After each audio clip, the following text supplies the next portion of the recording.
Hi. Welcome to Scripts and Giggles with Shoshanna and Marnie. So, I have a dilemma. Kelly Rowland dilemma or? I was going to say this is my dilemma. That's not the song. Nelly dilemma. Nelly dilemma. It's more just of a dilemma of what to do with my hair. So, for the listeners and background, even though you cannot see me, She has long, luscious locks down to her ankle. In my dreams, I have knotless braids that are definitely on its way out because I'm starting to get headaches, and that's when I usually need to take out my hair and redo it and wash it. So I have been wearing braids for a while, and I'm like completely 100% natural. So I've never panned my hair before. So I've always kind of mixed and matched what I did with my hair. And I used to wear wigs a bit. I did weave-ons. I've done cornrows for most of my teenage years was in cornrows. All the way plaited to the back. The boy style, which was not cool then, but now is all nice. Everyone's looking so fly. They have little patterns in their cornrows. And then I decided to stop wearing wigs in April 2020 during the pandemic because I was tired of taking off the wigs during video calls at work. My favourite part of my day is taking off my wig. Yeah, I know, it's really relaxing, but you have to do it 3 times a day because you have just keep the wig on. No, because you have like small breaks between the calls. See, this is what I used to do, and then I realised this is actually a waste of my time because I take the wig off, right?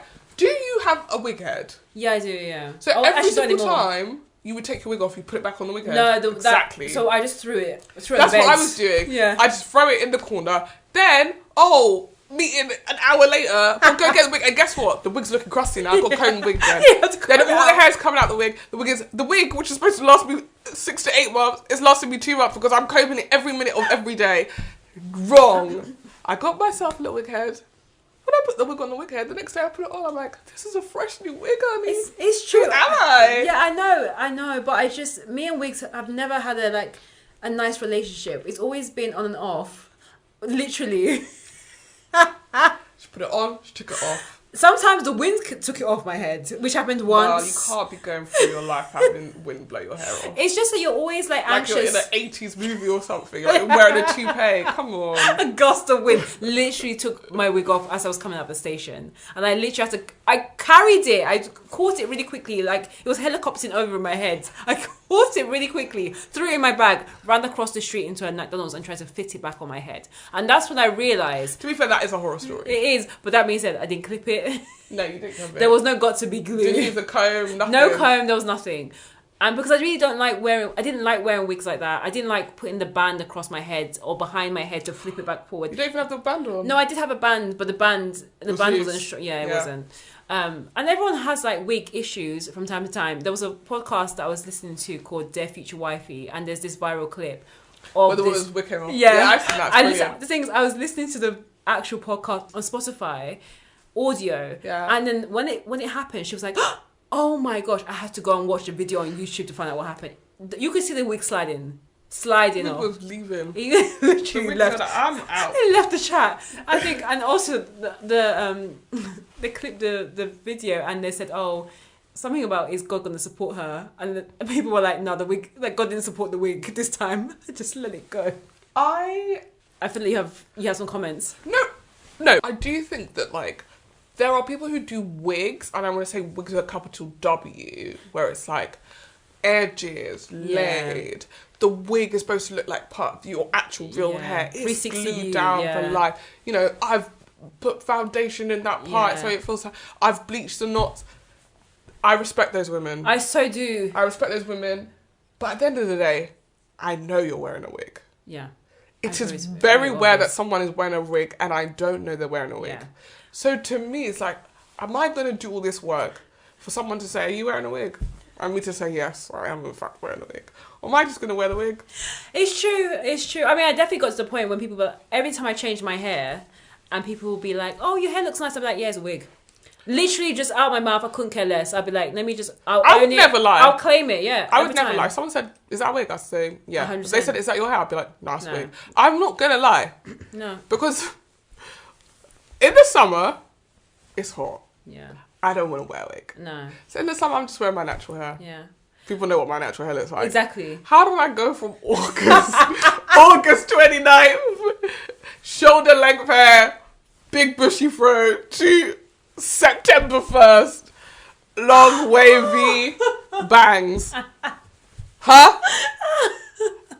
Am I really going to be like, no, this is what my hair looked like the whole time? Oh my god. No. You know, there's some people out there who do that.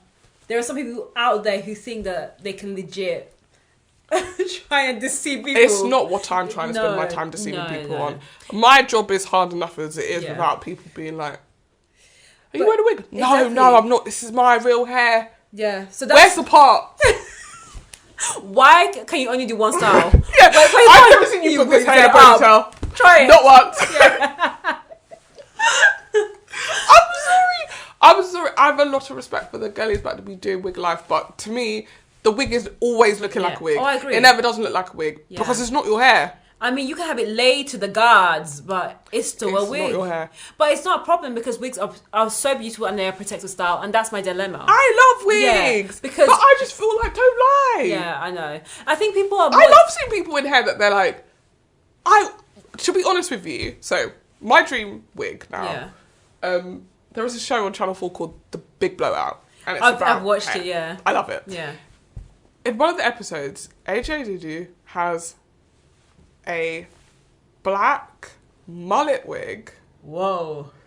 With green ends. Whoa. I know it sounds crazy, but does. when I say go look it up, this bitch looks so good. It's a fact. I'm a person who very rarely looks at other people who's like, I want to look like that. Yeah. I saw that wig. I said, I need that wig in my life. That's so interesting. I need that wig in my life. The only time when I had that moment was, you know, when Rihanna was going through her phases, when she was in, I'm gonna say, oh Nana, what's my name? What was the name of that album? Loud. When she was going through the Loud era and she had red hair. All we have to say is Rihanna and her red hair era. Everybody knows what it is. Yeah, but I wanted to get the name of the album correct. And then when she went into rated R was blonde, and then when she went Good Girl Gone Bad, she went black slick bob, like cut and pussycat wig. Yeah, everyone did it. When she had the red hair, that was when I was like, oh, do you know what, red would look so nice. But I just don't think I have the guts to do red. So then I would used to just do braids with a couple of like red highlights at the back. And it was basically burgundy to the point of brown. So you wouldn't even know. I really feel like this summer I was like maybe 80%, 90% ready to dye my hair. I think you're going to cut it. I wanted to cut it. Yeah. And I wanted to dye it. Because I was just like, I want to do something drastic with it. Like, this is my natural hair. For ages, I felt like, when you're black, you have black hair and keep it that hair forever. And it's that, you don't cut it because, it's so rare for you to have long hair. So, like, why would you ever cut it? And this summer, I was just like, it'll grow back. That is true. It will grow back. My sister shaved her head maybe 2 or 3 times. Oh, and she just keeps on growing. Of course it comes back. What are you talking about? You're not going to be bald for the rest of your life. No, but I think it's the rate, the speed, but people underestimate that actually. That's why people used to do the big chop, because they'll do the big chop and their hair will grow back. It will come back. Their hair will grow back. The only other person the lie that we've been told as black women is like, your hair don't grow nice. It's not, don't have nice quality hair, blah, blah, all this stuff that makes you feel like you must protect the hair that's in your head. Sometimes the hair in your head needs to leave. Actually, it's important to trim your hair, which I didn't trim my hair for a very long time. So when I went to the hairdresser to get my braids done, she was like, yeah, you need to trim your hair. And I was like, how much are you going to take off? And then she like brought the comb. I was like, only a little bit. And I was like, this is so much. But actually it was needed and it helps my hair grow. I went to the hairdressers and she trimmed my hair. I was like, she's cutting so much off. In lockdown, I was like, I need a trim. Yeah. I cut, 2 inches of my hair. No! When I tell you Shoshanna, I was just there like, oh my gosh. Not to even think it. First of all, my hair wasn't straightened. It wasn't blow dried. No. I was just pulling my natural hair and being like, sounds about right. That was about right. Afterwards, I was like, Marnie, what have you done? And I was like, don't cry. Don't cry. I just look at myself in the mirror and be like, you have to just take it. Don't cry. I really want to cry, but don't cry. We've all done it. But ultimately, I still had so much hair on my head. Yeah. But I was just like, for me to cut what felt like way too much of my hair and still be like, there's so much of this left. And for me really not to see the difference. That's good. Afterwards, like, I did that, a year ago? I don't feel like, I'm struggling with hair length now. Yeah. I'm back at, this is actually too much hair on my head. The problem is I have too much hair on my head. My problem is not the length. The length is fine. it is just too much of it. Yeah, I've got more fine hair, so for me, it's like keep every strand and make it thicker. That's really important. Every time I wash my hair, I want to say I lose a fistful of hair. Oh my gosh! And somehow I still have so much hair on my hair. It's just I don't get it. It's just the density of your hair, and it's genetics. It is what it is. It's so itchy. Yeah. Because if you think about it, if you're using almost, okay, I'm being exaggerating, but like a closed fistful of hair, like a palm's worth of hair, that means there's just new hairs growing. Yeah. And that's why my head is itchy every single damn time I wash my hair. I need to go. Yeah, I'm a new hair. I got to break free. I'm a new hair. And I'm like, no. So for me, anyway, we're so off tangent, but basically, I want a mullet. I want a mullet, but I don't want to cut my hair into a mullet. I want my hair to be the way it is now. Not a mullet like old, like American Texas guy. Yeah. Like literally inch long hair at the front and then like hair down to his arse at the back. No, not a rat tail. I'm talking sort of like a sort of shaggy. So you can't see, but I kind of have bangs now. So basically, what I have now, but like this part here. Yeah. Sorry, where my ears are is shorter. Yeah. That's that kind of thing. Yeah. So here, basically, midway through is like this short. Okay, to your ears. Yeah, and then the rest of it's the same length that it is. Okay, so that's what you mean. Because in my head, I was trying to Google how AJ's wig could have looked. It looks so good. I will take a screenshot and send it to you. Yeah, do you know what? I put it on we'll put it as our thumbnail. It looks so good. I'm obsessed with her. To be fair, there were some good wigs on that show and some bad wigs.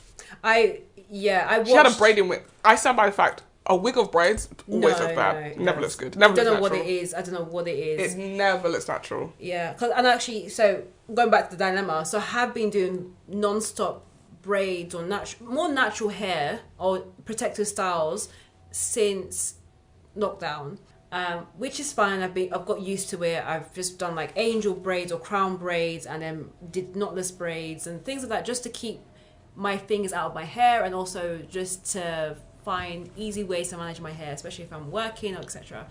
But now I need to take this hair out because I'm starting to get headaches, and also we're in winter.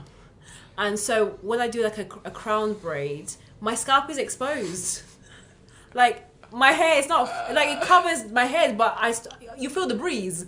So I was talking to Marnie before we came online about whether I should go back to wig life, and I really don't want to because as I said before, me and wigs have never had a really strong relationship.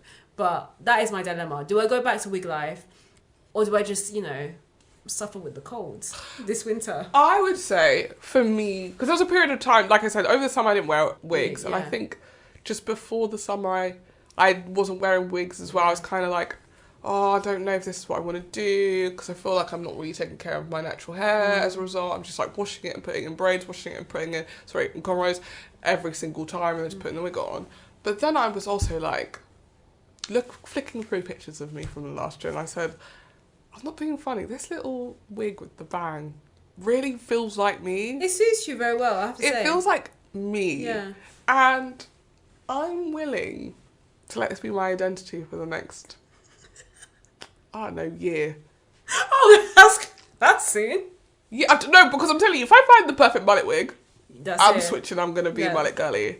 There is a wolf cut thing as well. I've been looking these up. I feel like you need to send links. Yeah. The other thing about this is what I'm understanding is I might have to just become a hairdresser. Of course, I think you get to a point in your natural hair care journey, or just black hair, where you have to take the reins yourself. You can't buy a wig like that. Like the wigs are standard wigs. Yeah. Centre part, bangs, side part maybe. Yeah. And it's up to you now to become a hairdresser that you're like able to be like, right, if I chop this, chop, I might get my designed look. Yeah. And one thing about me, I do really like hair. Yeah. I really love hair. I really do. Same. So, a part of me's nervous because it's like if you spend 70 to 100 to 150 pounds on a wig, and it doesn't come out, and then you cut it. Oh yes, sorry, yeah. And then you fucked it. Baby, it burns. You're sitting there being like, what have I done? What have I done? My sister bought like a 360 frontal wig, and it was with the texture of like almost not natural hair, but definitely not straight, like kinky straight. That's the word. And she was sending me photos of it, and this girl, she knows how to give full expression. She looks like she was struggling. Like, she took a photo, was like, oh, I've done the wig now, and her eyes and her face and her lips were just like, nah, this is not it. This is not it. And then she kept on sending other photos of like, oh, this is how it looks from the top, but her face was still like, there was no smiles. It was just like straight face. It was like the emoji with the straight line of a smile. Like, this is not the life I planned. And she was like, I think she spent 3 figures on that wig, and she only used it once because she was like, it was so bad. Plus, also, the cornrows were bulky, and she went to someone professionally to go and get those cornrows down, and the woman did not do well. In this life, I will say this: as a black woman, you need to know how to cornrow your own hair. I really wish I could. I mean, I can, but not. I want to do it like professionally, and I can't. In this life, I know. Especially if you have daughters and you want to cornrow their hair. So when I was a kid, I had like one of those Barbie heads. Yeah. Like long hair. Yeah. And when my mum would do my sister or my cousin's hair, I would like sit next to her and like do the Barbie's head. So like, I actually knew how to comb from like really, really young. Like maybe when I was 6. That's good, yeah.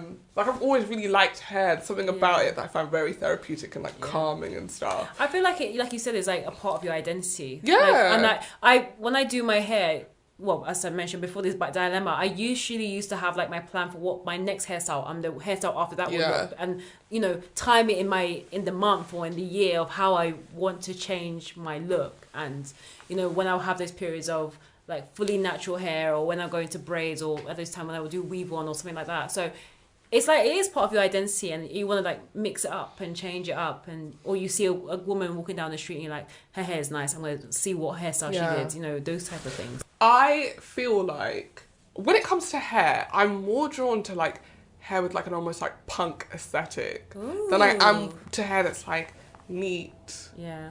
Like, the bust down, the centre with the centre part 20 inches, like 23 inches, whatever. I'm like, this is everyone's hair. Yeah. I never want my hair to look like everyone.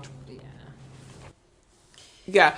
I feel like I don't know, like I just definitely I always want my hair to like speak to who I am as a person, and like at the moment I've been doing very big 70s like bouffant-y curls, and honestly I feel incredible, but also sometimes I'm like, does this look like a costume wig all of a sudden? No, but I think it suits your face. It suits your aesthetic. Yeah, as we discussed, I was supposed to be born in the 70s. Oh yeah, true. I remember. Oh yes, I remember that episode. See, and I have big actually, even what you're wearing as well. Like, it just goes with your whole look and vibe. Yeah, it's really my look and vibe. It's weird because it's also like, your look and vibe is like actually not what your natural look and vibe is. Like, my look and vibe should match my personality actually. So get with the program. Realistically, if I wanted, it would look ugly. But if I wanted, I could straighten my natural hair and get bangs and big beefy girls. You could. I could. Yeah, you could actually, with the amount of hair you have, you actually could. I just don't want to do that because then it would be stuck with me. Yeah, like I used to perm my hair from like 12 until I was like 18. Yeah. And honestly, at that point, my hair was destroyed, and I never want to go back to that. So keeping it natural now is like, that's just what I'm going to do going forward. And have done since I was like 18. Yeah. Because I remember seeing the transformation of your hair, and that year you were growing it out, and you came and I was like, oh my goodness, Marnie, that's your hair. Yeah. But no, I get it. I do get it. It's long. It is long. That's the thing. At the end, everyone can conclude, like, even me saying, like, I wear a wig every day, I also make sure that wig is curled. I do. That wig is prepped on a Sunday for use really Monday to Wednesday. Right. Thursday maybe if I go to shorts. Yeah. Friday maybe if I go to, because I don't go to the office Thursday, Friday. And then Saturday, but like by Saturday, it's done. It's in a ponytail. Yeah. That's the thing. So when I used to wear wigs, I would have, like, my sister used to be like, you never look after this wig. Because I just got to the point where I was like, it's a low maintenance, no hassle, total neglect type of wig. The same way I do with my plants. I just want self-reliant plants, self-reliant wig. They can live on their own. I don't need to continue to brush it, style it every single week. If I had my own choice, I would just do wash and goes. But as we discussed, my hair texture isn't conducive to have long-term wash and go. But that's the thing. I like short hair. I do. think try it. as in like not this winter. Not necessarily try, but like when you've done wash and goes before, how long did they last before you were like, that's the problem? 2 days. And I need to be someone who's like, I didn't wash and go, it lasted a week. No, and I did it during summer, and I washed, where it was gonna dry. It was so dry. It was so crunchy. I just honestly, and it just stopped looking nice. The first day it looked so cute. I was like, oh my goodness, I've been wanting to do this for so long. It's like I planned when I was going to do it, because also you literally have to plan when you're going to do it. And I was like, it feels so freeing to know that it's just my hair. It's just me, my hair, some oils, and that's it. And God. That's the only demarcation between my hair and my scalp and my fingers. If I want to touch my scalp, I could touch it right now. But that's important. Yeah. Me. That's why like weaves for me always felt like I do like the fact that I take my wig off and it's just my natural hair. Yeah, that is true. Because with weaves, you used to have to get a knife, get a comb, and make sure you kind of scratch between it. There's a sewing element of it. There was like, depending on who took it out, whether or not you could reuse that weave, how long you'd had it in. I would never do a reuse. Never. I remember there was a period of time where it was like people were usually using synthetic hair, and it was like people are using human hair. And if you're spending money on human hair, it can't be like a one use and then put in the bin. Because it's so expensive. Which means you need to keep the weave in, but not too long that the human hair gets wrecked long enough. And then, or maybe you're potentially washing your hair with the weave. All of it. Like, it was a lot for me. Also, the other annoying thing about weave-ons was that you needed someone to take it out for you. Yeah. Because the day I tried to do it myself, I was Bart Simpson. I was there cutting my hair zigzag, left, right, and centre. I was Bart Simpson? It honestly was. I remember seeing it, I was like, huh?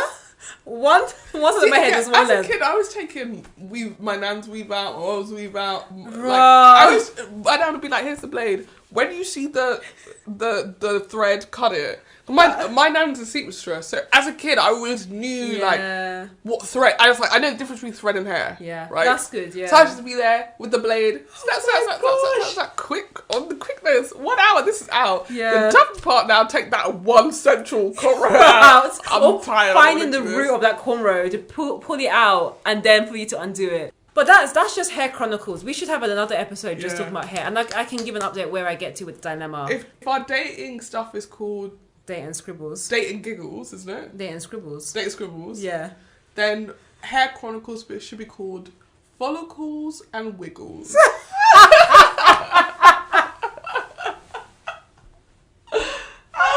Wiggling. I really like that. Into our new follicles.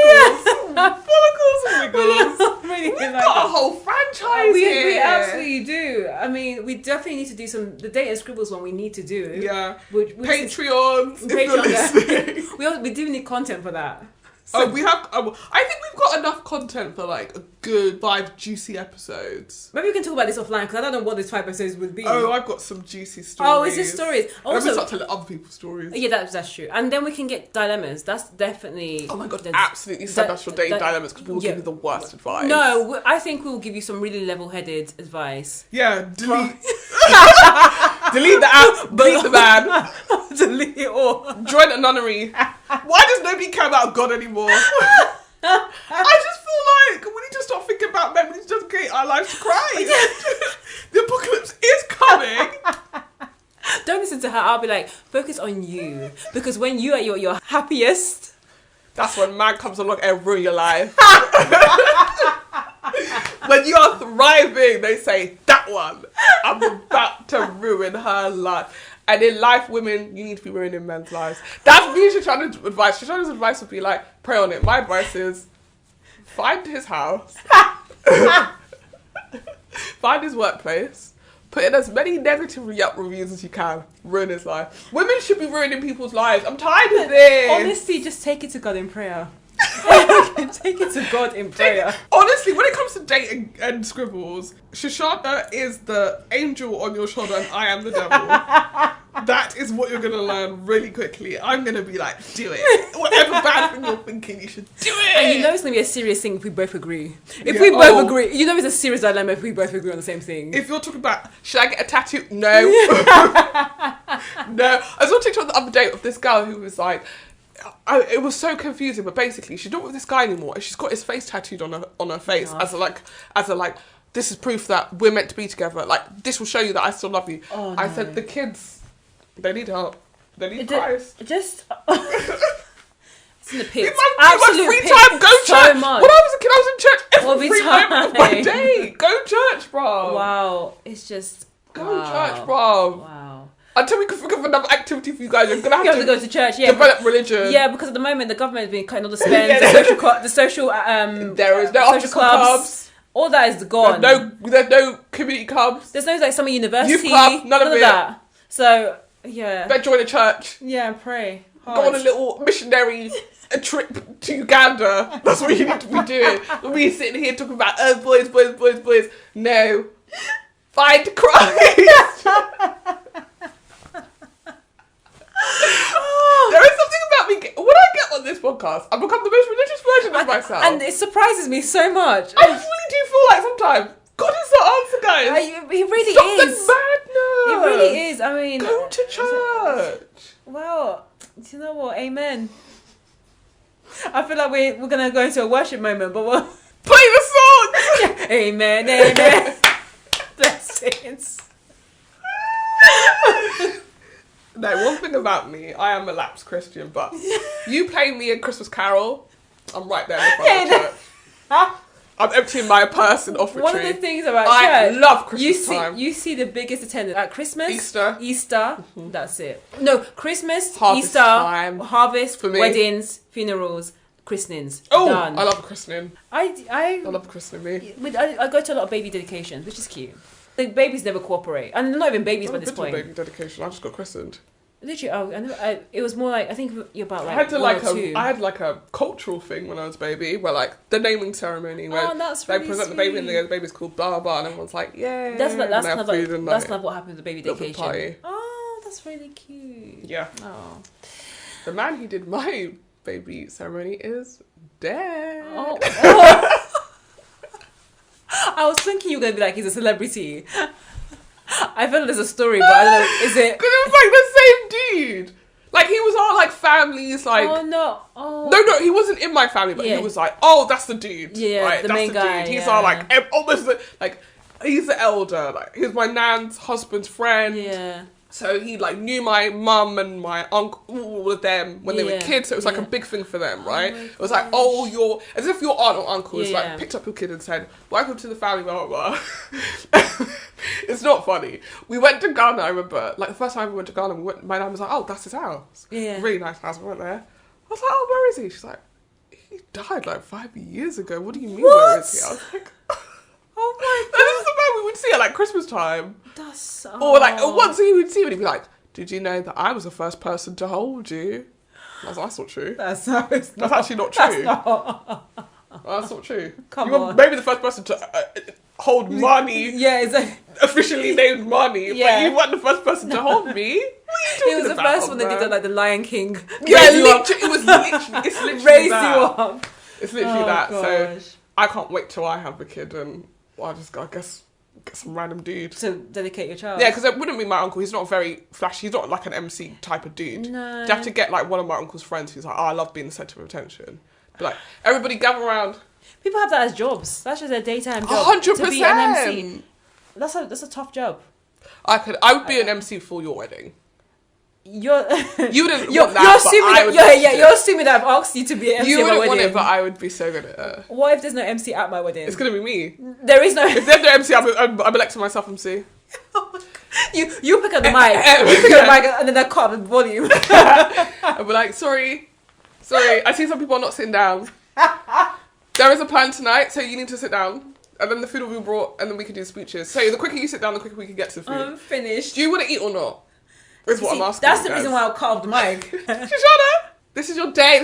Don't worry. Sit down. You will be harassed. Shoshanna, sit down. Sit down, girl. All my guests will be harassed by you. Sit down. Shoshanna's mum, I'm going to need you to take it down. The crying, it's ruining the mood. The way that she's like, who is this girl? We've met before, sweetheart. Sweetheart. I'd be like, take it the whole way down, sweetheart. I'd be like, rah, this is and we want this to has been pre-planned. This has been discussed. Shoshana loves this, and I'm just like, no. Shoshana asked me personally last night. She said, "Please MC my wedding." What would my husband be doing? Just be there, just chilling while he supports. No, because I'm telling you, you're going to marry someone who's exactly like me. That's what's gonna happen to you. Me and him are gonna get on so well, and you're gonna be like, wow, everyone's cussing me from both angles. I don't think this is fair. That's gonna be the person you marry. No, I mean, that being said, the common thread, all the people that I love they cuss you. They really do. Exactly. So me and him are gonna get on like a house on fire. Or we're gonna be like, I won't like it when he cusses you, and he won't like it when I cuss you. Yeah, exactly. Like, but you'll be then cussing. Yeah, we'll be like, don't talk about my friend like that, bruv. That's how I don't know who the fuck you're talking to, bruv. Wait, why is my husband talking like that? No, that's me talking to him.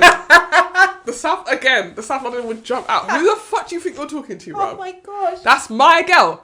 Watch your fucking mouth, bruv. And then he'll be like, wait. Whoa. Why have you got so ghetto in here all of a sudden? And I'll be like, wow. Racism. Oh my god. That's for the Dates and Scribbles episodes. Shoshanna, tell your husband there's a hierarchy.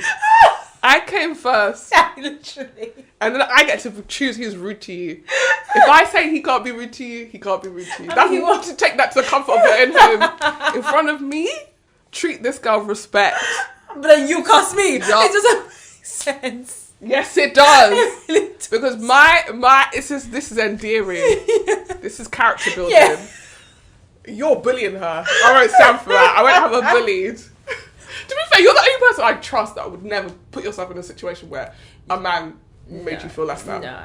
So even if he was making jokes, like, they have to be jokes, because if they weren't jokes, you'd be like, get out. Yeah, I was talking about this. I mean, this may get part of the Dating and Scribbles episode, but I was talking to some friends. They were talking about guys, and I was like, with me, I do smell the BS quite early. Like, she was telling me a story about a guy that she met, and I was like, the fact that you got to 30 minutes into the story, I would have cut him from 2 minutes. Me, you're like, they met outside the restaurant. When she first met him, she had chatted.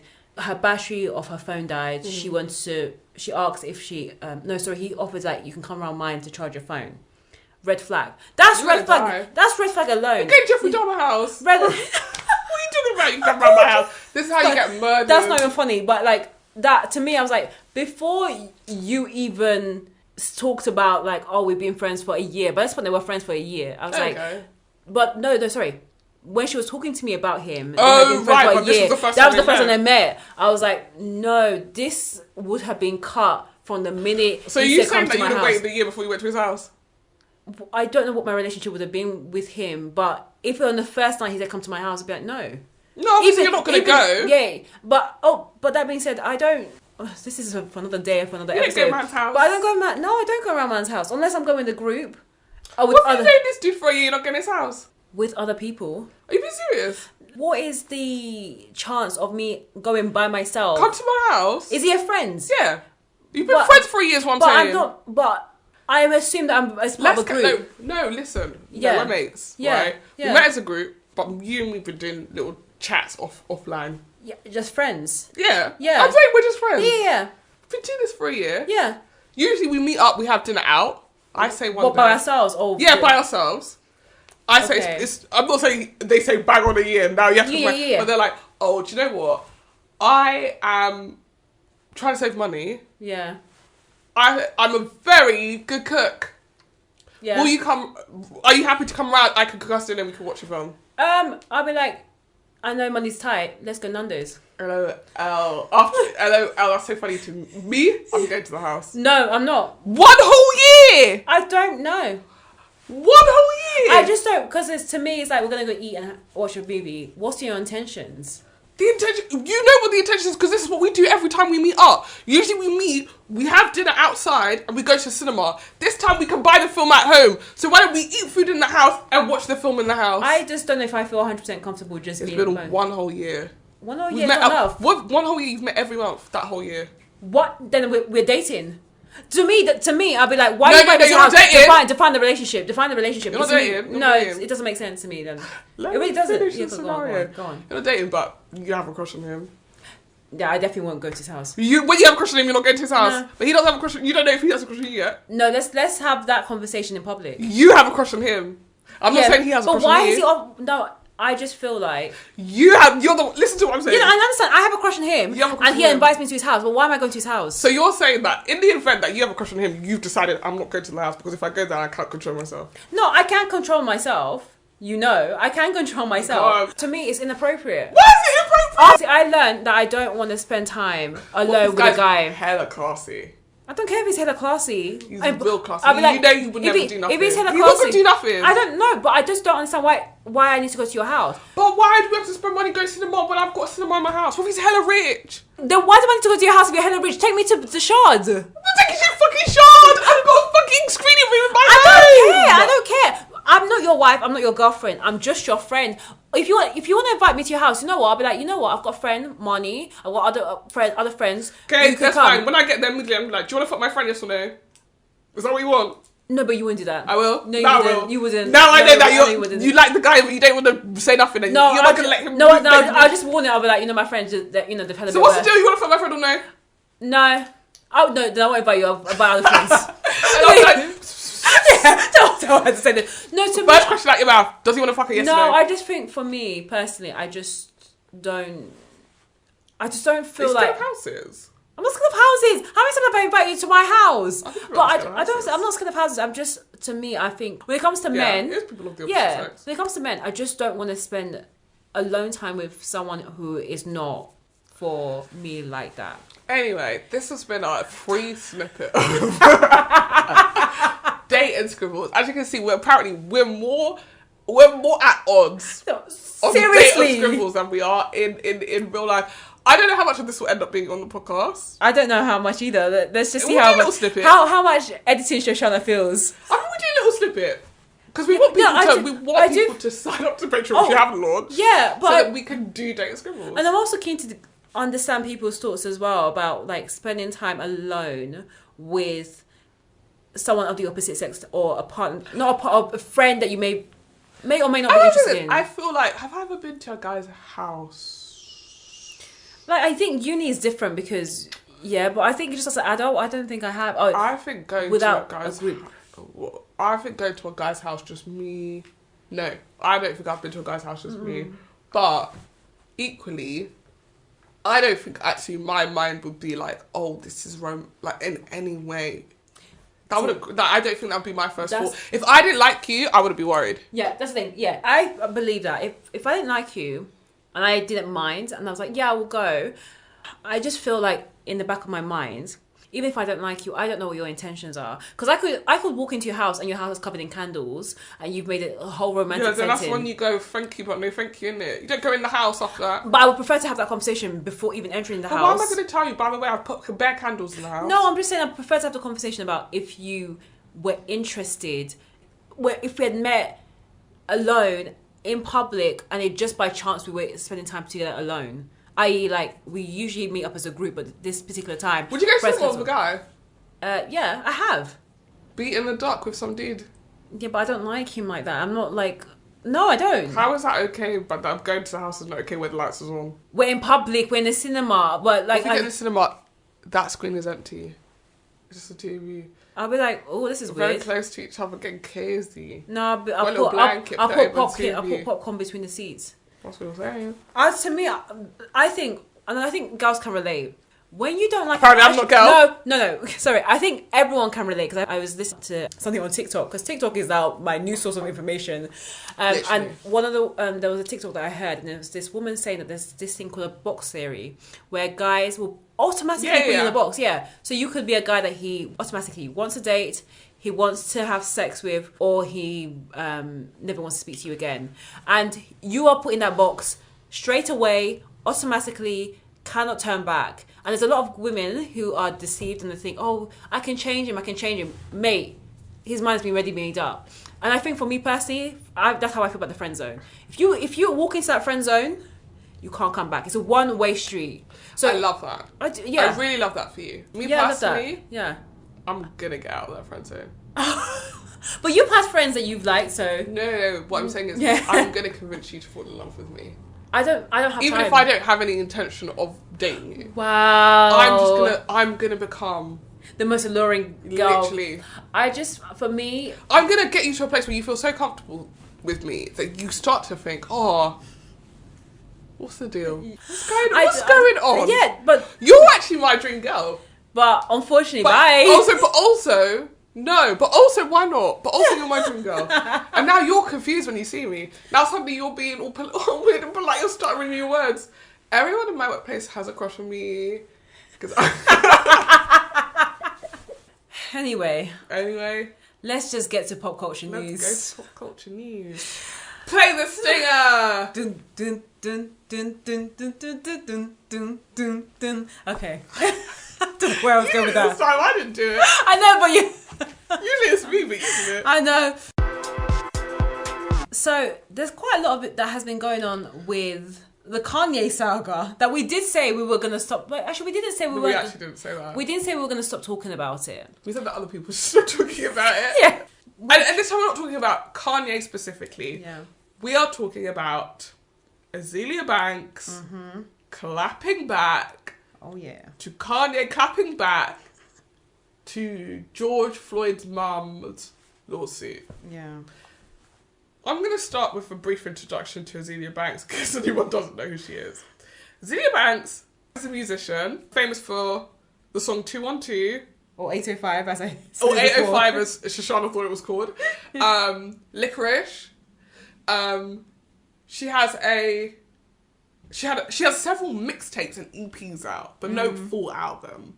Wow. All that chat. Listen, I will die on this hill. I think she's incredibly talented, and I think the music that she makes, every single time the beat of that song drops, I'm in the club losing my absolute mind. I know lyrics to so many of her songs. I honestly think, I remember hearing her music and being like, this is what we need. Like, we need a female rapper who's just like slightly alternative. Like, really, she makes a lot of music that has like house beats. She's got very much like a sort of voguing chant kind of rapping. I love her music. Azealia is also the biggest fucking shit talker on the internet. Yeah. She's one of the most controversial figures on Twitter. She has beef with everyone and anyone.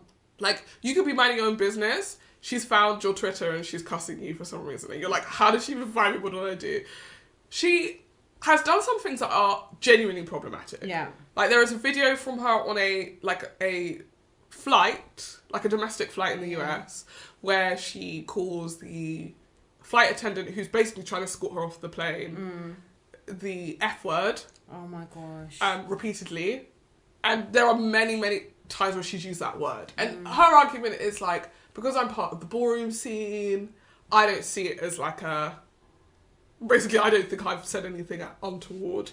But as we talked about previously when we talked about Kanye, like, just because you don't think there's anything wrong with what you said, once it's out in the world, the way that people respond to it, you are slightly responsible for. Yeah. And so people will be like, oh, if you're upset, that's on you. Wrong.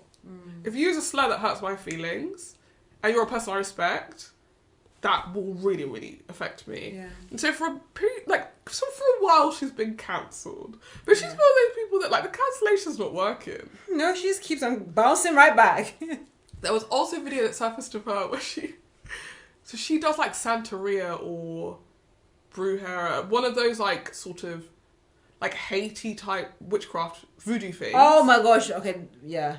And she dug up her cat. No. Oh, wait, I think I heard about this. And boiled it. No, this is when you start praying in tongues. To use the bones for, like, witchcraft or whatever. And she also one time opened it, she was like, this is my closet where I kill chickens to do, like, witchcraft stuff. Anyway, nobody wants to publicly be like, I back Azealia Banks. Yeah. Because there are lots of things that you don't want to back. Yeah. That being said, when she's on the right side of history, she is on the right side of history. Like, she will drag you for Phil. She came for Elon Musk. She came for Grimes. She came for Lana Del Rey. She's come for a lot of people when it's like, that person actually fully deserved this drag. Yeah. And recently, she's come for Kanye. Yeah. And she came for Kanye because she was like, Kanye basically posted like, oh, I put money towards George Floyd's daughter's college fund. Yeah. He said he put like $30 million or something, $10 million. Well, I thought it was only like 2.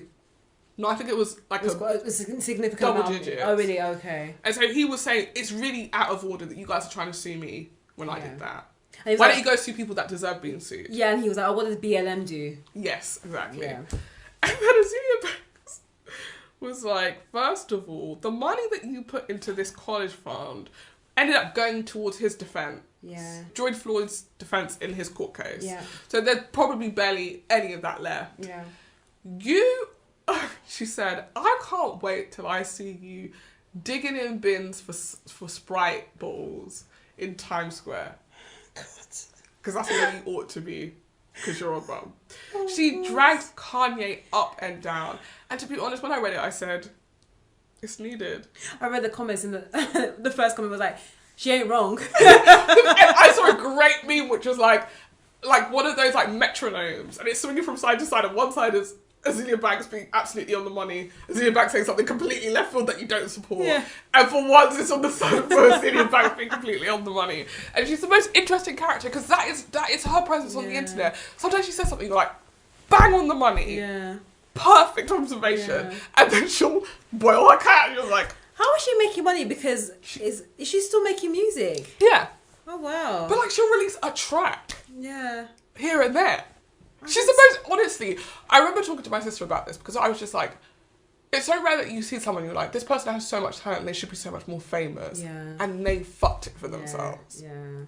And every time I see her, I'm like, this woman, she should be so famous. She makes such great music. And when I tell you, people don't want to come out but low-key love her music. So many people low-key love her music. Yeah. I think after 212, I don't think I really and as Shoshanna's shown, she's not a big house person. No, I'm not. So me personally, I was like, I can't. This is what I want my club experience to be. I'm tired of going to club and listening to white people being like, well, no. I want to hear a woman with a New York accent telling me like, what do you go do when I appear? I'm like, yeah, but like, what are you gonna do?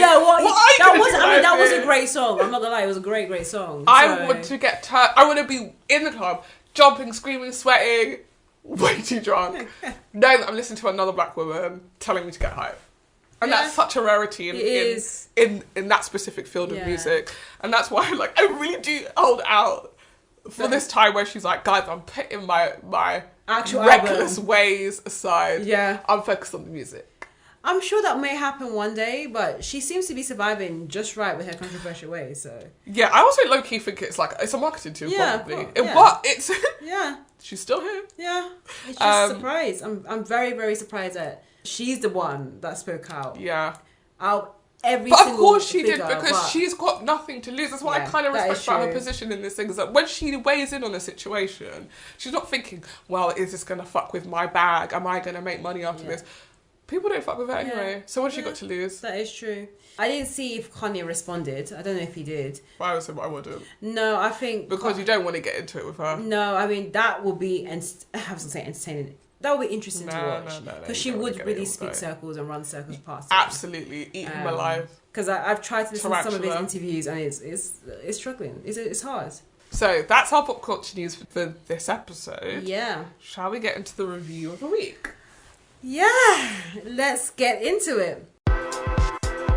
This week's review. I'm going to pour myself a stiff drink for this one. Yeah, I think you may have to. This one is a tearjerker. It is absolutely from scratch. It is a 8-part Netflix drama starring Zoe Saldana and written. Actually, I'll go on by Tembi Locke. Yeah. So. Based on her memoir of the same name. So the reason that we reviewed this show was because at Marnie's house, on her TV, the image for From Scratch came up, and I turned to her and I said, I've watched this show, and when I say I cried. It was actually your house. No, it was at yours, because I don't have my TV. I don't have a TV there. Oh, right, yeah, of course, sorry. Well, I have a TV, but it's switched off all the time. I can't afford a TV. Yeah, exactly. And I work in TV. Broke with Expensive Taste, which is a Azealia Banks mixtape.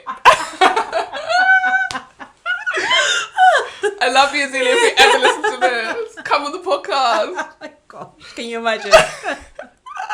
She would cast both of us. Yeah, absolutely. And honestly, that would make my life. Azealia Banks dragged me on my own podcast. Then I'll be like, you know what, I'm going to start praying for you. And then we'll go at it. But I'll be like, you know, let's agree to disagree. I'm going to tell you, Shoshana, she will drag you. No, don't go at it. I'll drag her back. No, I'm telling you, don't engage. This is one of those things where you have to pretend to be dead, so they leave you alone. Oh, but back to From Scratch. So we were at your place. Yeah. We saw the image come up, and I turned to Marnie and I said, I watched this show and I cried thick tears. It made me cry. And you were like, what? We have to watch it. Yeah.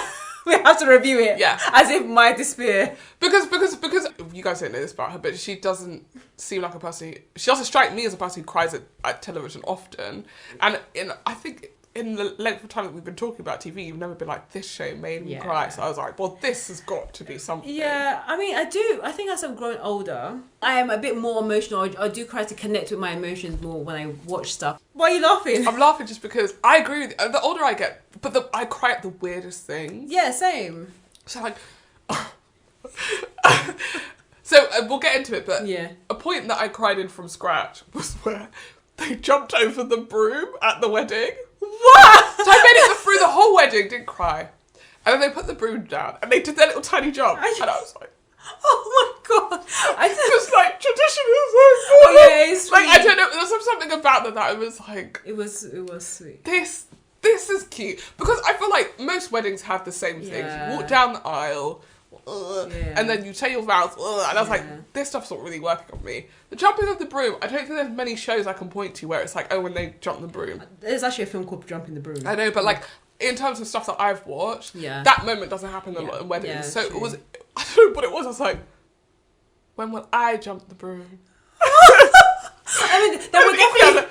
I will never jump the broom. Yeah, exactly. I mean, you don't know, you could marry an African American who believes in jumping brooms. But I could. I won't. But I'm just, so basically it is rare, but you're right. I think as you grow older, there's things that you connect with in certain or different ways that makes you tear up or makes me feel emotional. But this one, I was emotional from almost halfway through to the end. And just to actually explain what the story is about, it's based on, as I mentioned, a memoir by Tembi Locke,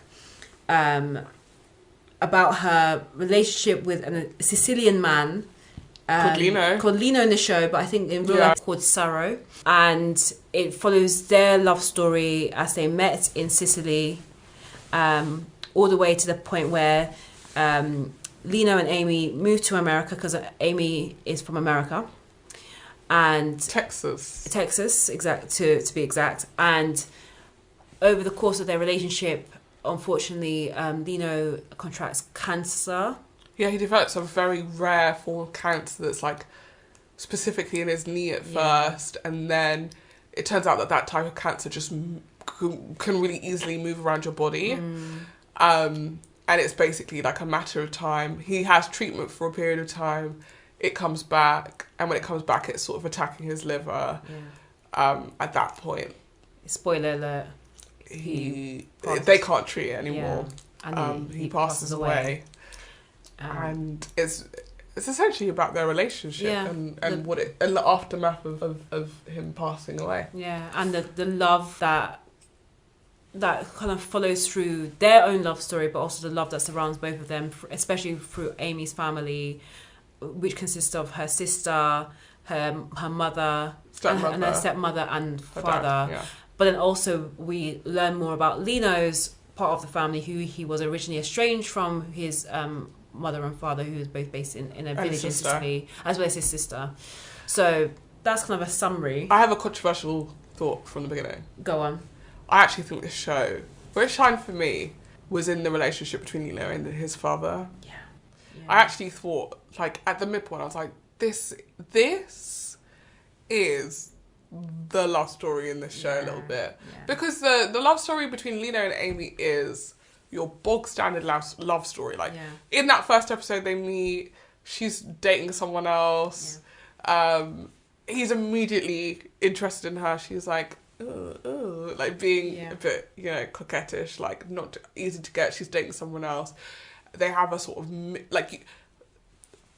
okay. So, sorry. Side tangent before I come back to the damn thing. In a romantic comedy, the structure of a romantic comedy is that, like, these two people are going to fall in love. Yeah. And at so imagine this film in quarters. Yeah. At the 3/4 mark, there will be a stupid fight. Yeah. That will resolve itself by the end, and the couple will come back together. Yeah. And so in that first episode, you have that same thing. 3/4 of the way in, there's a sort of weird argument between the two of them, where she's like, I don't know if I trust him, and then he does something, and she's like, I'm obsessed with him, or I like him. Yeah. Same thing happens in the second episode. She's still dating her other boyfriend. Yeah. In Florence. Is it Florence they're in? Oh, it's Florence. It's not Florence. Okay, so I said Sicily. Yeah, so Florence. No, they meet in Florence. Okay, but he's from Sicily. Yeah. In Florence, she has a boyfriend. Her parents come to visit her, and she decides to take them to Lino's restaurant. Yeah, because Lino's a chef. Lino sits down at the table with them, and then her boyfriend turns up. Yeah. And then Lino's like, I'm really upset because I thought you brought your parents to meet me, which is like, why would I do that? Yeah. I have a boyfriend. And also, I don't have a relationship with you like that. Yeah. But that's the argument at the 3/4 mark of the episode. And then she's like, Lino, break up with him. It's you I love. And they're back together. Yeah. And so romantic comedies sort of fit that sort of construct. And like, for the first half of the series, every episode sort of fits that. They're doing good. There is a bit of there's a conflict even introduced at the top of the episode that really reaches its climax at the 3/4 point. Yeah. One of them goes, I'm ready to drop my defences and pursue you. Yeah. And everything's resolved.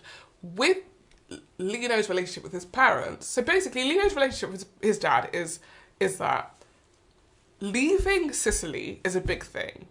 Like, they have a farm, they have a very provincial life. And Lino deciding to go to Florence to become a chef is a bit of a slap in the face to his dad and his culture. So him and his dad already have a tense relationship. Lino then tells him, I'm moving to the US because I met a girl. Yeah. And his dad is like... And not just any girl, an African-American girl. A black girl. A black girl. And his dad is like, you've brought shame on the family. I don't want to talk to you. And then he calls them up and he's like, guess what? I'm getting married. And they're like, we're not coming to the wedding. So those are the beats of that. The relationship is so tense. Through that, from the beginning. And you're wondering, is this thing that could be ever be resolved? In this relationship between Lino and Amy, is this going to become a problem? Yeah. And actually, Lino gets ill probably by the midpoint of the show. Yeah. And at that point, his dad and his mum fly to America. Yeah. And the way that relationship is not like, his dad comes over and everything's good. His dad comes over and he's like, I want to be with my son. But they haven't resolved what's happened in the past. Yeah. And the way that plays out is so, like, to me, it felt so lived in, and it gave it space. It didn't try to fix a problem like, he's sick, so let's gloss over this. It said, no, there's still issues here. We put this on pause, but once Lino gets his health back a little bit, he's like, yeah, low key as fuck, she didn't come to my wedding, man. Yeah. There's a moment in one of the episodes where Amy's sister announces her engagement, and of course, Lino's family, so the dad and the mum is there and present, and the dad congratulates the sister, and Lino gets pissed. And he's like, you're telling her congratulations, but you couldn't come to my wedding. Yeah.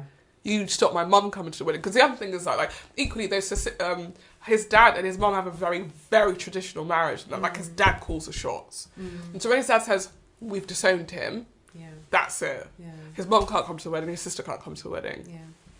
And it's really hard because his mum desperately wants to come. Like, his mum is like, I don't care.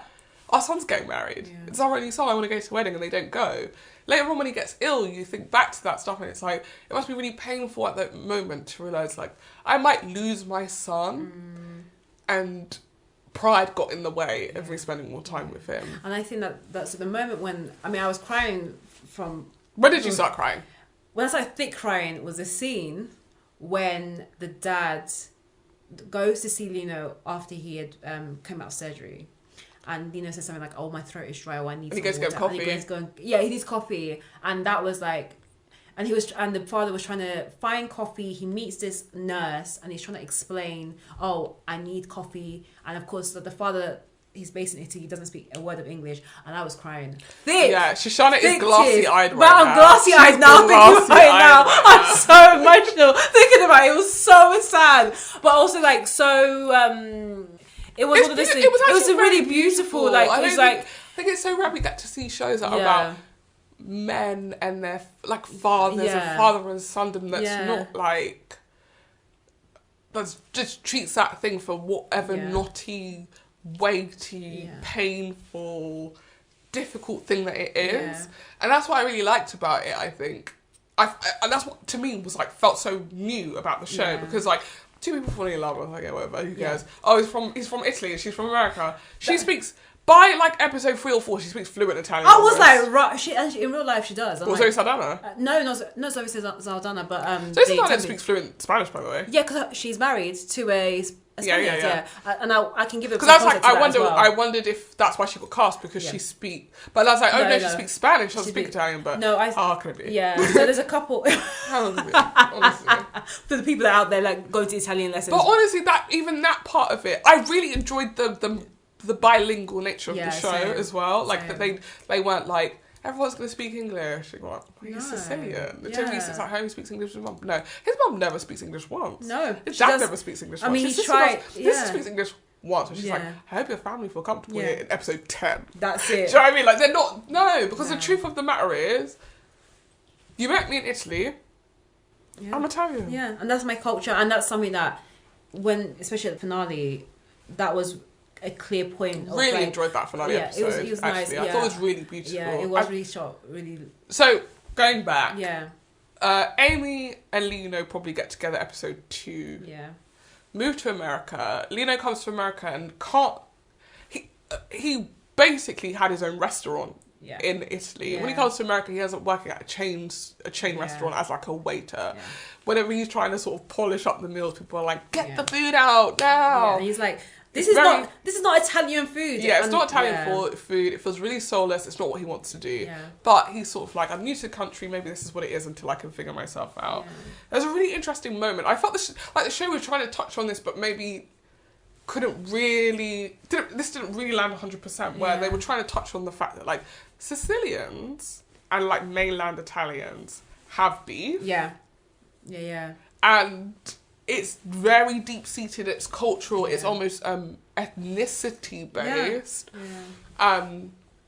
And it has, like, there's history, there's stuff behind it. In the show, it's very much like, he's Sicilian, we're not, we don't like him. Yeah. It made it feel really flat, but actually, like, I have a friend... Deep-rooted, I have a friend who is partly Sicilian, and, like, she always talks about the fact that, like, as a kid, she was kind of taught not to tell people that she was Sicilian, like they were Sicilian. Yeah. Like, just don't mention it at home. Oh, these are things that we do as Sicilians. Blah blah. Yeah. You know, this is how we celebrate Easter. This is how, because they're equally religious the way that other, like, they're Catholic. Lena's parents are Catholic. Yeah. My friend's family were Catholic. She's also Jewish. It's a very long story, but like, they had traditions. Yeah. From being Sicilian, but she would never tell. It wasn't like walk out the door and tell people you're Sicilian, because being Sicilian had its own stigma. Yeah.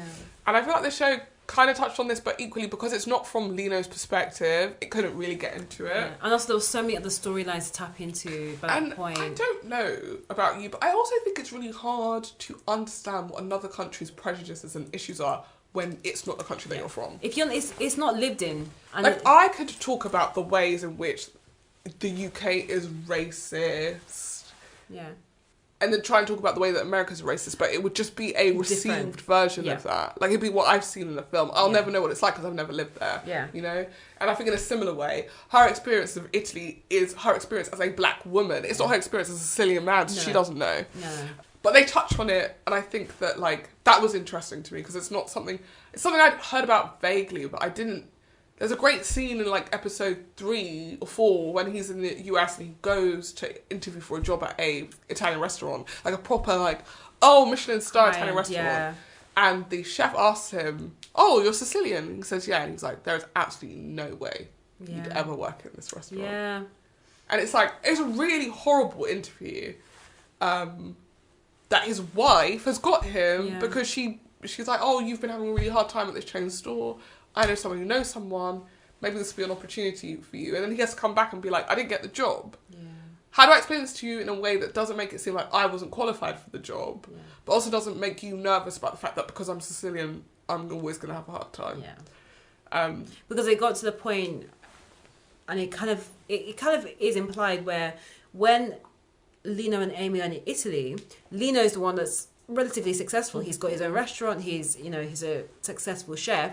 And Amy is the one who's a struggling artist. She's doing her course. She's finishing that up, and she knows she has to go back to America. And then when it switches and now they move to America together, yes, is now Amy's country, or they're in Amy's world now, and she's the one that's like really progressing in her career, and he's like, I have to start again, because like a lot of immigrant stories, you're starting from the bottom when you go into a new country, and he's out finding it difficult, and now she has to have that power play. She's the one that's be more of the breadwinner for that relationship. So it's a very interesting dynamic, and I'll be honest, I was so confused at that switch. I think it was between episode 1 and 2 or 2 and 3 where they just went to America straight away, and I felt like, why is there no explanation? What happened? It seemed really, really simple. Yeah. And that's why I was quite curious about finding out what the true story was, just because I was like, this feels honestly too good, like too perfectly dramatic to be true. Yeah.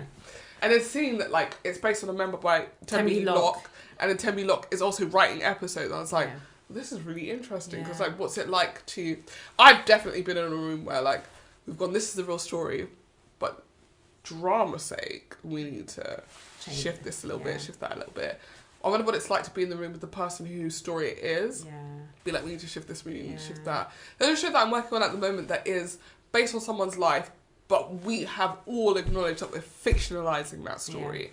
And for that reason, that person can be in the room and we can shift things, and they're like, okay, because they know that like, this is not you're not asking me what happened to me at that exact moment, and we want to tell that as is. But they never say that this is fictionalized. They say it's based on a memoir. Yeah. So I was like, this is a very perfectly structured, dramatic memoir. And also, I watched a couple of interviews with Tembi Locke afterwards, and she does mention that there's a couple of scenes in the film that I would have thought, oh, this is definitely fictionalized. This is just for drama's sake, especially the scene where Lino and Amy reunite and they kiss in the rain outside her apartment, and she's like, no, that happened for real in that exact same spot. And I was like, wow, you really did have this beautiful she had what love everybody's story. ideas of like a year abroad is gonna be like. Exactly, because she was a student. I don't know if we added this at the beginning, but she was a student. Zoe Saldana is too old to play a college student. So I was wondering if it was that, like, this woman, because they were like, oh, I'm going to go and do law, whether she'd already studied law, so was slightly older than 21, or if we were supposed to believe that Zoe Saldana is 21 years old. I was confused by that, because it really threw me, I'm not gonna lie. I had to go and Google it, and Zoe Saldana, she looks amazing. She's in her 40s. And Zoe I don't like to say just like, oh, she looks amazing, because Zoe Saldana looks like she's in her 30s. Yeah. And she does not look like she's 21. No, she doesn't. Especially when they cast her next, when you see the other students that she lives with, I'm like, those are college students. You are a mature student. And also, so the guy who plays Lino, I think he's in his late 20s in real life. You are lying. I'm not lying. Okay, the guy who plays Lino, his name is Eugenio Mastrandrea. Go on, just try. So Eugenio Mastrandrea, who is 28. He's in his late 20s. I think they cast him well to play her love interest. Yeah. I mean, he's like, they look like two people who would be in love. Who could fall in love age-wise. Yeah. They look the same age. Yeah. We're going to just leave it like that. We're going to leave it like that. What I will she does not look 21. No, she doesn't. No, she doesn't look 21. I had to Google her age because she looks so much older than her character was supposed to be. But then I was still surprised. In that first episode, but like, when you realise that they're going to... She plays her throughout her life. Like, by the end of this, she probably is the right age, it's right? True. Yeah, exactly. Because I think... Then suddenly you're like, she's too young to be a widow. Because Tembi is 52 in real life. Yeah, and I was like, she looks too young to be a widow. Yeah. And that was the kind of the other aspects of the show. Like, Lino passed away at a very young age. Yeah, no, he wouldn't have been... I worked out as whatever his age would have been on the show, and he would have been 32 when he died. Yeah. Oh my gosh. So young. So young. But yeah, just for a bit of context actually, because I did a bit of research after watching some of the series. So basically I binged episode 1 to 7 ultimately, and I had to really gear myself up to watch the finale because I was struggling. The struggle was real. I literally binge watched the whole thing. The struggle was real. I was binge watching it at like 5 o'clock in the morning, so I had to take a break. No, because I started watching maybe like episode 2 or 3 in the evening, like late evening, maybe like 10 o'clock. Yeah, then you go to bed. No. So, because at that point I was getting grips. I was like, what's going on? What's happening? I could do it. Because we're going to go back into it, but when I first saw the show, I saw the image and I was like, oh, this is one of those like fluffy, light rom-coms where a woman goes to Italy and finds love. Yeah. And I don't know who's gone to Italy and found love, because I've been to Italy and I found racism. Ooh. I'm talking about black women. And I found statues. I found amazing pasta. I found statues. Amazing I really foods. enjoyed the cultural. Yeah. I enjoyed the places I went. That's it. Beautiful culture, beautiful buildings, beautiful architecture, beautiful gowns, lovely gowns. Yeah, amazing food, but tons of racism.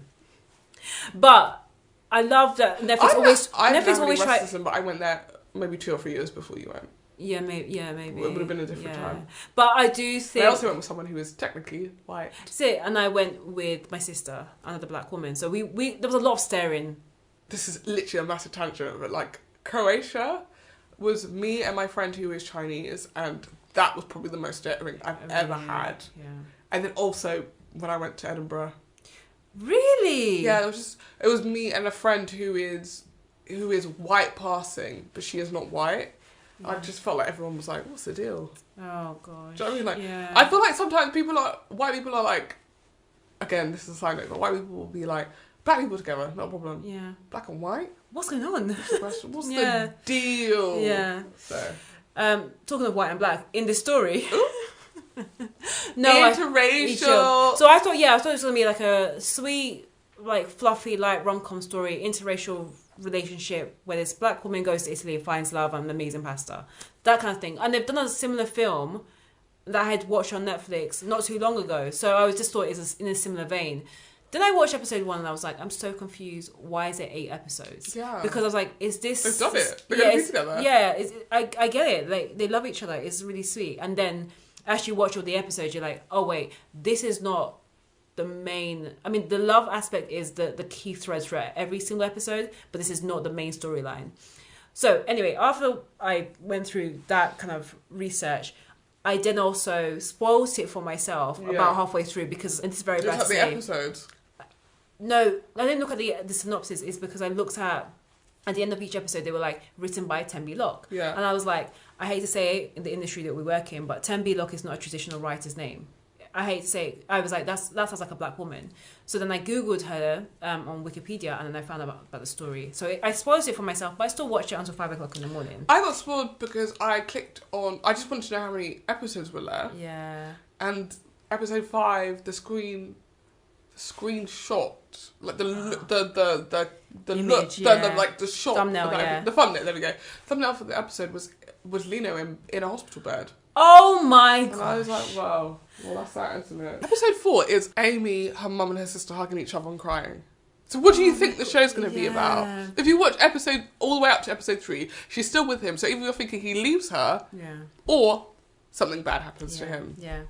So, and then the next picture is him in hospital. So so he doesn't leave her. Yeah. Something bad happens to him. So yeah, there's a lot of spoilery things that happened, or things that kind of like you wouldn't have expected it. Because I came in thinking it was a love story and end up like crying my eyes out. And then the other thing that I did some research about was an interview with Reese Witherspoon about the show and Zoe Saldana, because this show is, of course, it's written by Tembi Locke. It's also written by her sister, who plays a big role in the show as well. Not Attica Locke. She's got a different surname. Attica. Yeah, she'll have a look. Because I noticed that. I think she's married. So her, and she's a screenwriter, and it's also produced by Reese Witherspoon's production company. So what ended up happening is Reese was having dinner with Saldana and her husband, who is Spanish, and so Zoe Saldana is in an interracial relationship.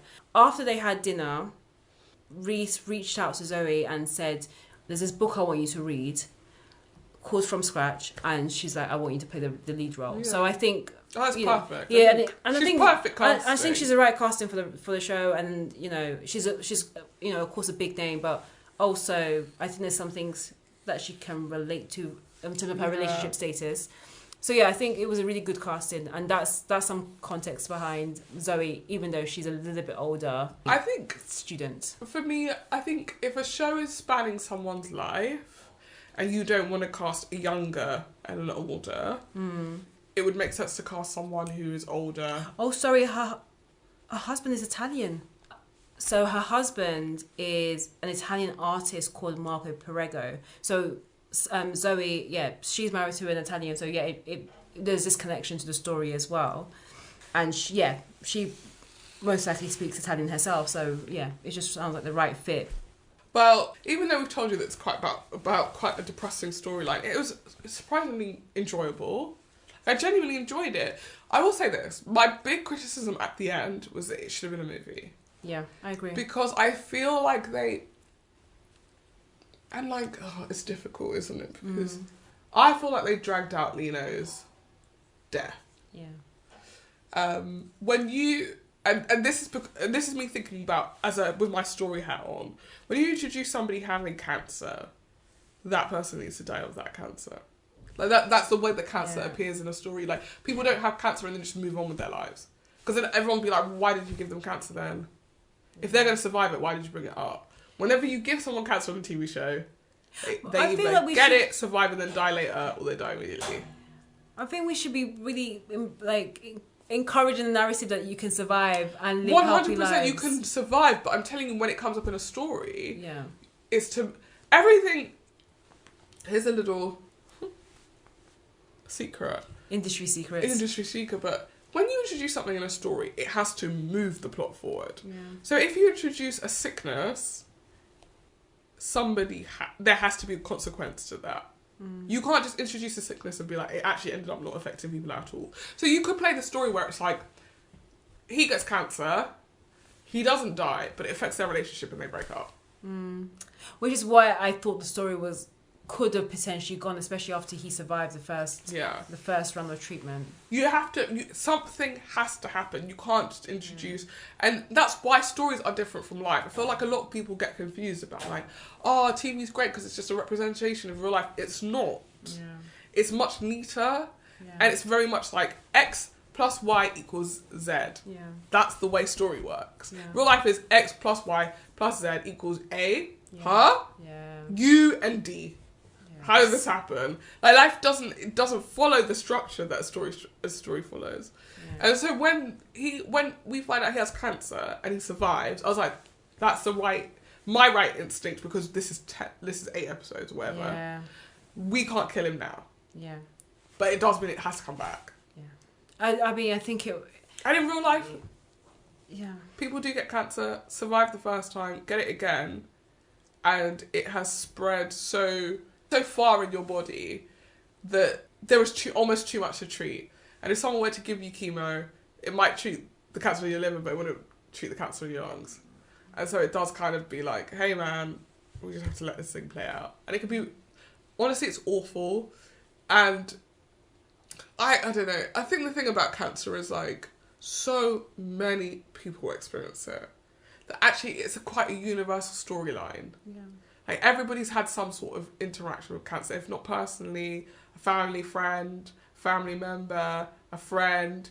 Like all of us have, and you watch it and you feel the emotions of like really the cruelty of a life being snatched before it's completely lived. And that's the thing you feel with Lino, especially when it's like they discover the cancer at the point that he's just launched his own restaurant. Like it's so, that's what I mean about certain things being so perfectly timed. I was like, this has to be poetic license. It can't be real. But it's like, no, this is real life. And then, he has that period where he went for kind of experimental treatment and he survived and it worked, and then they decided to adopt a child. Yeah. And they had like 7 years of peace basically. Even though he couldn't really walk again in the same way, and he had to change his career. He couldn't be a chef. He never launched his restaurant again. He had to become like a teacher, a cooking teacher instead. Which he loved. And he loved cooking. Yeah, and he got to spend time with his child. And I loved that the adoption storyline was prevalent as well. I loved the adoption storyline. Like, as you know, I think adoption is so important. It's so often seen as like a last resort. And do you know what? This is the first time I looked at. So, they go and they start talking about IVF. Yeah. And they decide, listen, I don't want to be filled with needles. You don't want to be filling the needles. There are other ways to have a child. Why don't we do that? And it's the first time I've ever watched that and been like, why don't you just try? Yeah. Why don't you just try though? Yeah. Just try it. What have you got to lose? Like, well, they literally said, we don't want to be in the hospital. Yeah. Spend money. Let's just have a child and enjoy the process of having that child. Yeah. As opposed to me going in, being fertilised, finding out that, like, I had 4 eggs and we're down to 1. Or, oh, suddenly we're having twins because both of the eggs, like, it's incredibly invasive, IVF. And often it doesn't work. Yeah. And that can be incredibly painful. But, like, if you can adopt 1 kid... That's your child. That's it, you know? And there's some people that do it first, like, as a first resort and then last resort. Like, a friend of mine, you know as well, she adopted and that was their first resort. They didn't want to have a natural, or quote-unquote, genetically, I don't know how you describe a biological child themselves. So, that was a really interesting storyline. They kind of tapped into another storyline that I really loved. And again, another one that was really emotional was the sister.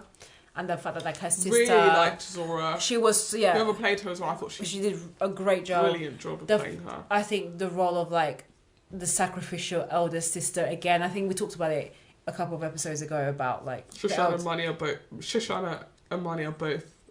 We are both elder sisters. Yeah. So, like, some of that I, like, could relate to in terms of, like, you sacrificing yourself for the younger sister and... You know, that was really, that part was, some of those moments were really emotional as well. Like, I kind of felt like it should have come up earlier. Yeah. Well, the sister one. Yeah. Because it ends up coming up in the episode where it's like, oh, I'm really sorry I haven't been there for you. And then literally the next thing she learns that her husband has cancer. Yeah. So it's kind of like, I am the main character again. Yeah. There isn't space for her to be like, what can I do to support my sister and make her feel like what you've done for me, I want to do for you. And I would always do for you. It just sort of was like, back to me again. Yeah. There were several moments in it where it was like, back to me again, back to me again. I don't know if it was supposed to be implied, but I definitely felt like this, like, level of, like, selfishness and entitlement with Amy's story, where, you know, the story doesn't revolve around her. It is her memoir. It's her story. But I kept thinking, what about everyone else? Like, it's not just about you. And I think it was implied a few times, but I understand that I'm not trying to, say anything negative about Tembi as a person, but there was times when I felt like, what about the sister? Because the sister is sacrificing so much. Like, when they come to the US... Live in her house. Yeah, Amy and Lino live in her house, and she says, like, listen, I've given up space for you and Lino to live together. I sort of put myself to one side so you guys can sort of become the main characters in this thing. When is it going to be my turn, type of thing. Yeah. And you get the impression that Amy's really sad about it. It's something she genuinely is like, wow, this is the first time this has been addressed towards me, and I feel really bad about it. But then, structurally, the next thing that happens is not like, let's center Zora, it's your husband's dying. No, I think they get married first, and then... No, it's after they get married. She comes to Zora's house, she's like, why have you not been answering the phone for me? She's like, everything revolves around you. Yeah. Nothing ever, like, no one ever checks with me. Maybe I've met someone. Maybe I want to change jobs. You never, ever ask me how I'm doing. Yeah, that really moved me. I also loved when Lino passed away and the way, honestly, I don't mean that was, if I was ever going to be got, so aside from the jumping broom, closest I came to being upset. And I never cried again, but, like, it was that immediate aftermath of him going and her mum and her sister bathing her. Yeah. And she's just crying in the bar. That scene, that montage was so powerful because they made it silent. Yeah. And then she cried and then that was the loudest thing you heard. That was, And that's that, like, I can't function anymore. Yeah. And she's in her bed and her sister comes in and it's like, listen, you've got a kid. Yeah. You've got a kid. And it just made me think about, like, I don't know, again, grief is this thing that just, like, happens. You don't have any control over it. It happens when it happens, right? And some of us will be like, I'm by myself when, like, I'm a single person, I mean, and it might hit me, like, and I can mourn in the way that I mourn. If I don't want to get up for 6 weeks, I'm not getting up for 6 weeks. Yeah. Maybe on the 7th week, I'm like, I'm going to get up. If you're a person who has a kid, it's different. You better mourn in your own time. Yeah. From 7 a.m. till 7 o'clock at night, you need to be making breakfast, you need to be feeding. Like, you don't your morning is almost on a schedule. And it made me think also of, like, being a kid and, like I was very lucky. I have quite a big family. When my mum passed away, everyone just sort of, like... rallied around. Yeah. Yeah. And so, like, as a child, I don't think I was fed, I was clothed. Yeah. I did stuff. Nothing in my life was impacted. The only thing that was weird was I would come home and there would just be strangers in my house at all hours of the night. And my nan would have to tell them the story from scratch. Yeah. And she would be very, very emotional. And this is a woman who was, like, not particularly emotional before then, and not particularly emotional afterwards. So that period of time I always remember just being like, it was really hard to watch her be crying, because I'd be like, this must be a really serious thing that's happened. Like, as a child, you actually don't have the ability to really comprehend, like, oh, a serious thing has happened to you. You're like, serious thing must be going on in the world. Yeah. Because everybody else who I know who's, like, adult, they're strong, they're brave, they're really strong. It's suddenly just, like, crumbling. And there's this great moment where her sister goes into her and she's like, you need to fucking get up. Yeah, I'm you so stink. sorry. Yeah. Yeah. And that was, like, the humour or the comedic relief that it was kind a beautiful of needed. moment, the way they played that scene. Yeah. But, like, the fact that you have to just go in and be like, I know you're sad in that, but, like, sorry, time's up. Yeah. Time's up. And they talk about, oh, you know, you need to... Leno's wishes were to go back home. Yeah. And she's like, I can't do it. Like, I can't do it. And I was like, yes, this is the intersection between, like, the way that you want to grieve and the way that person wants to be remembered. Yes, yeah. And, like, you want to grieve, you want to keep everything about him close to you. Yeah. And he's saying, no, take me back to where I was born. Yeah, take me back home. Yeah. Where you don't live. Yeah. I don't know, scatter my ashes in the woods or in the sea or give them to my mum. And then, like, what, I'm just supposed to get in my car and drive off and leave you. Yeah. When we've gone on this journey where it's like, it's me and you. Like, your parents abandoned you. My parents, I mean... one thing I liked about the show is that it was the first time I've ever got to see black people just being, like, hicks. What do you mean? Oh, yeah, like being here, like, oh, like this. Where's the kitchen? Oh, God, yes, yeah. Like, this scene of the wedding where there's just, like, chaos. I'm like, at that moment... Is there an oven where we can heat up our own food? I was like, yes. We need to shut the fuck up. And she handled it so well. Me, personally, I'd be like, I didn't invite any of you. Yeah. I'm changing the venue tomorrow. Yeah. That's the moment where you, like, you know, let's elope. Because that's what I thought they were going to do at one point. At the wedding, I thought, oh, this is going to go and elope. And then equally vice versa, his parents are hicks. When they come and they get to they're at the top of the escalators. No! And I'm just like, what the fuck is this? And she has to go up and be like, come down. Right, I'll hold your hand. Like, literally, come and stand over here. And it's like, this is so fun in terms of, like, and I think this only happens in a show that's, like, about black people written by black people, where it's like, we're not going to be like, oh, they're so fucking stupid, the black people. They're the prejudiced ones with nothing. Like, I feel like they present every party as prejudiced, like, the way you are about just meeting a new person. And, like, his parents, once they came into the house, they weren't like, ugh, black people. They were like, okay. Yeah, hi, nice to meet you. But when you don't know me, and you hear, guess what, mum and dad, I'm not marrying a Sicilian woman, I'm marrying an Italian woman. She's black American. Black. And you're just like, no! But you meet her and she's like the most Italian woman. Like, but equally... But also, like, she also didn't take... But even flipping reverse that, when she's like to her dad, I didn't want to go back to America, I met a boy. He was like, pack your bags. What are you talking about? About you met a boy. He laughed in her face. He said, you met a boy. That was so funny. Pull another one. Pack up your bags. You're going law school, like I said. That's so funny. They were exactly the same in that, like, you have ideas of what you want your child to be. Yeah. And his parents had ideas about what they wanted their child to be. And guess what? It's not going to be that. Yeah. When her mum was like, oh, I hope Zora marries a black guy because I want black grandbabies. In front of Lena. I know. Her family did not give a heck. No, they did not. They were like, they really did not. We're sad about this. Yeah.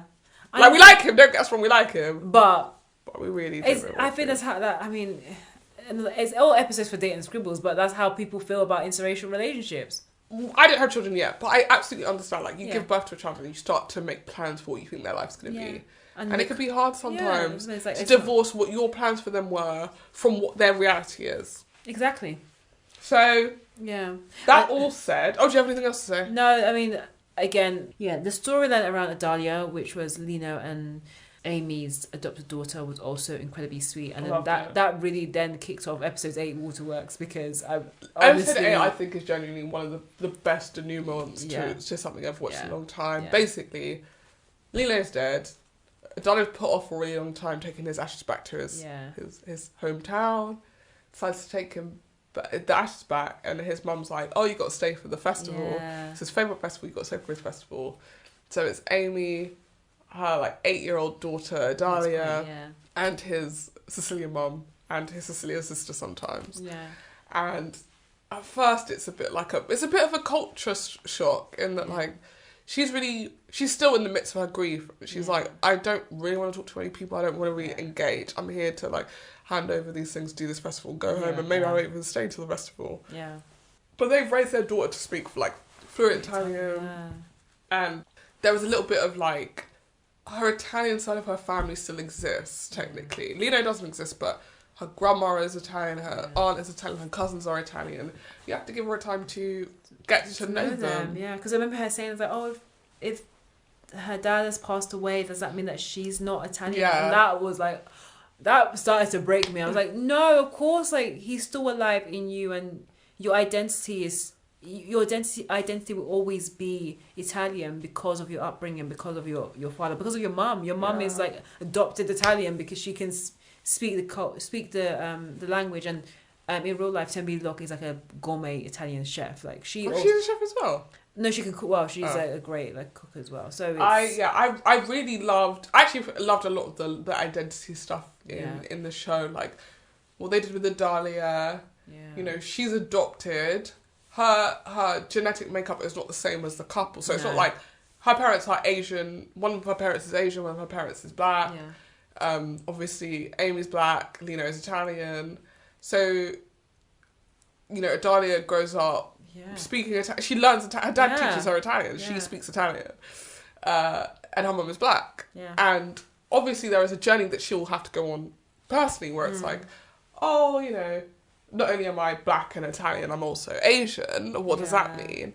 But the idea of the fact that, like, there is, like, actually, your upbringing is so important to how you identify. It's that the whole nurture versus nature type of thing. Yeah, like she doesn't have any genetic business calling herself Italian, right? Yeah. We're talking about like, oh, let me see your DNA. There's nothing in it.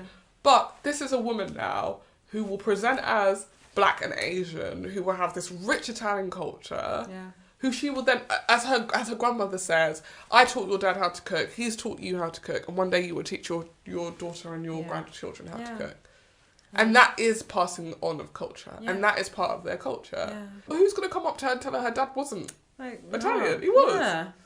So, I mean, overall, it was a beautiful story. How much are you giving it out of 5? I'm probably going to give it a 4.5. Oh, wow. I would say 4.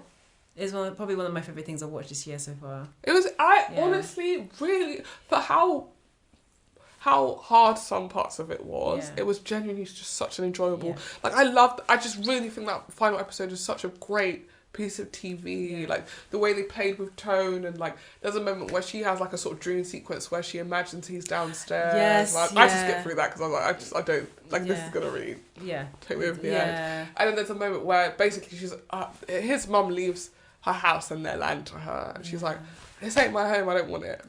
And then this British guy smashes into the car of the mayor, and she goes down, and because she speaks English and she speaks Sicilian Italian, which is slightly different from Italian.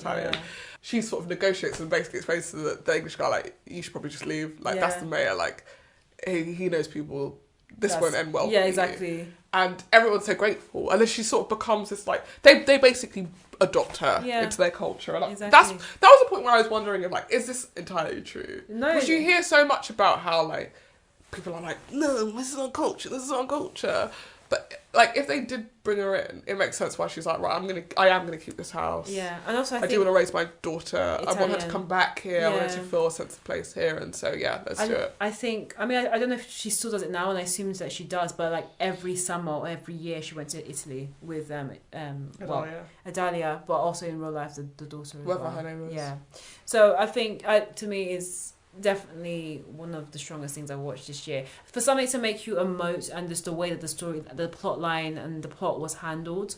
I would say don't come for a rom-com. Come for just like really beautifully drawn family story. Yeah, exactly. I mean, mean, it's about family. Yeah, I know. There's a more tactical reason why the show was presented as a rom-com, because it is a love story. And Yeah, it does have no, the romantic 100%. elements. That is the thread through the show, is that Yeah. love story. But it definitely had that hoodwink, like, oh wait, this is not what I thought it was gonna be. Yeah. This is not where the story was gonna land. Like, even we're looking at this image of the show as we're talking about it, and they're at a dinner party. Like, lovely. It's all the lovely, with their warm, gay landlords yeah, and their like Spanish friend and their other Italian.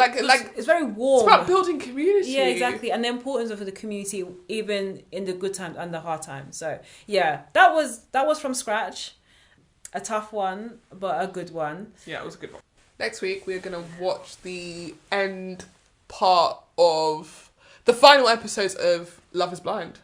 Yes, we're going to review those. Yeah. And I cannot wait to see what happens. I don't think we'll be being this tearful and sincere. I don't think so. And I don't think we'll be getting a 4.5, honey. Let's just wait and see. Well, as always, we love you guys so much. We want to hold you in our arms and say you're the most beautiful person I've ever seen in my life. I want to take you home to meet my parents while we wear a cowboy hat.